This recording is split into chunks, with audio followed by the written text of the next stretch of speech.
সকল শিক্ষার্থীকে স্বাগত জানিয়ে শুরু করছি ম্যাথ ক্লাস। আজকে আমি ম্যাথ ক্লাসে পঞ্চম শ্রেণীর গণিতের অনুশীলনী 9 শতকরায় প্রকাশ, পৃষ্ঠা নম্বর হচ্ছে 99, প্রশ্ন নম্বর হচ্ছে 5। এই অঙ্কটি সহজে সমাধান দেব। তাহলে দেখো, এই অঙ্কটিতে দেওয়া আছে কি, ব্যাংক থেকে আসলের উপর বার্ষিক 8% মুনাফায় 5 বছরের জন্য 15,000 টাকা ঋণ নেওয়া হলো। 5 বছর পর মোট কত টাকা পরিশোধ করতে হবে?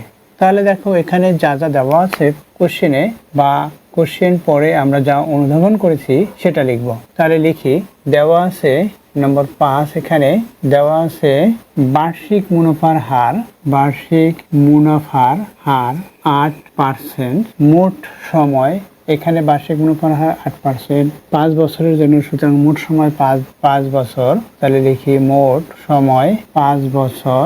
এখানে দেখো 15,000 টাকা ঋণ দিয়েছে 5 বছরের জন্য। 15,000 টাকা তাহলে কি হবে? আসল হবে। আসল 15,000 টাকা বের করতে হবে। কি দেখো, 5 বছর পর মোট টাকা কত? এখানে 5 বছর পর মোট কেন লিখেছে? মোট হচ্ছে মুনাফা এবং আসল। 5 বছর পর মুনাফা এবং আসল বের করতে বলেছে। তাহলে বের করতে হবে 5 বছর পর। তাহলে লিখি, বের করতে হবে 5 বছর পর মুনাফা আসল। এটা আমরা বের করব 5 বছর পর মুনাফা আসল। মুনাফা আসল হচ্ছে মুনাফা যোগ আসল, এটাকে মুনাফা আসল বলা হয়। এটা আমরা বের করব। তাহলে লিখি, আমরা জানি, প্রথমে সূত্র অনুসারে আমরা করব। আমরা জানি মুনাফা সমান আসল গুণ বার্ষিক মুনাফার হার গুণ সময়। আমরা জানি এটা সমান দেই। আসল কত? এখানে আসল হচ্ছে ওই 15,000 টাকা, এই 15 লিখলাম। এরপর হচ্ছে গুণ বার্ষিক মুনাফার হার কত? 8%, অর্থাৎ 8/100।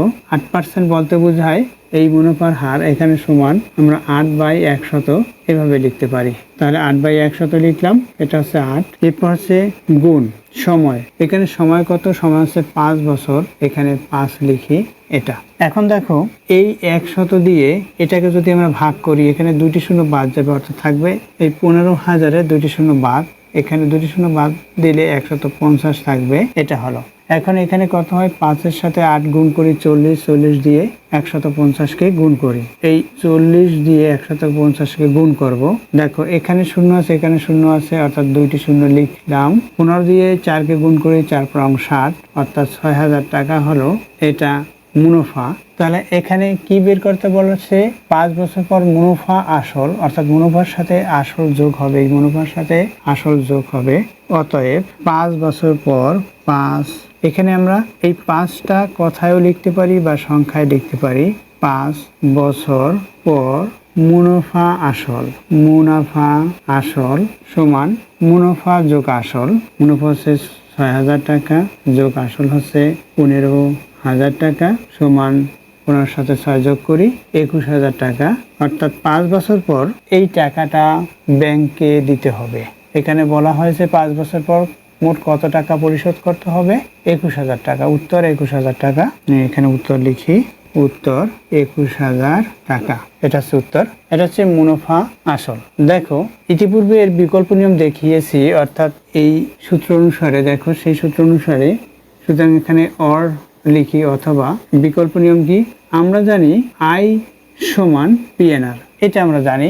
দেখো, তাহলে এই যে বিকল্প নিয়ম কিভাবে করতে হবে সেটা এখানে লিখে দেই। দেওয়া আছে, যেটা দেওয়া আছে সেটা লিখে নেই। কি কি দেওয়া আছে প্রশ্নে? মুনাফার হার, সেটা দেওয়া আছে। দেখো, তাহলে কি লিখবো? মুনাফার হার, মুনাফার হার আর ইকুয়াল কত?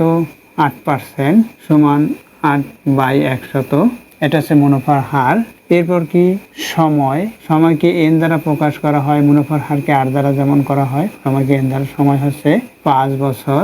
এরপর হচ্ছে আসল, আসলকে পি দ্বারা প্রকাশ করা হয়, পি ইকুয়াল এখানে কত টাকা? 15,000 টাকা।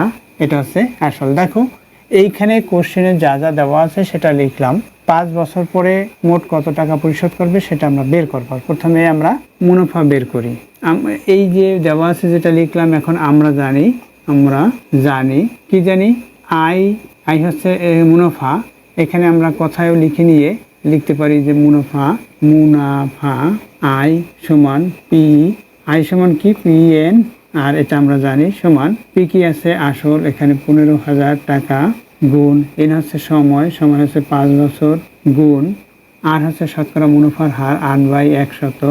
এটা 100 দিয়ে এই 15,000 এটাকে ভাগ করব, তাহলে কি হবে এখানে 150 হবে, অর্থাৎ 2টা শূন্য বাদ হবে। এখানে যেমন 2টা শূন্য আছে এখানে 1 থাকে, তাহলে এখন এগুলো গুণ হবে, গুণ করলে কি হবে এখানে 6,000 হবে। তোমরা গুণ করে দেখবে যে 6,000 টাকা হলো। এখন মুনাফা আসল, অতএব মুনাফা আসল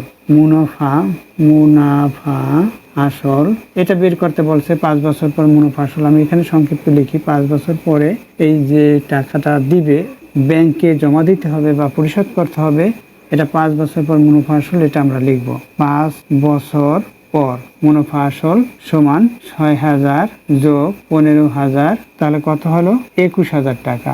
উত্তর ইতিপূর্বে দেখিয়েছি উত্তর কিভাবে লিখতে হয়। দেখো এরপর আরো বিকল্প নিয়ম আরেকটি আছে, সেটা হচ্ছে ঐকিক নিয়ম। সেই নিয়মে আমি এখানে দেখাচ্ছি না, তোমরা কমেন্টস করবে যদি বিকল্প নিয়ম শিখতে বা জানতে চাও, তাহলে আমি কমেন্টস করার পরে আমি এর বিকল্প নিয়ম করে দেখাবো।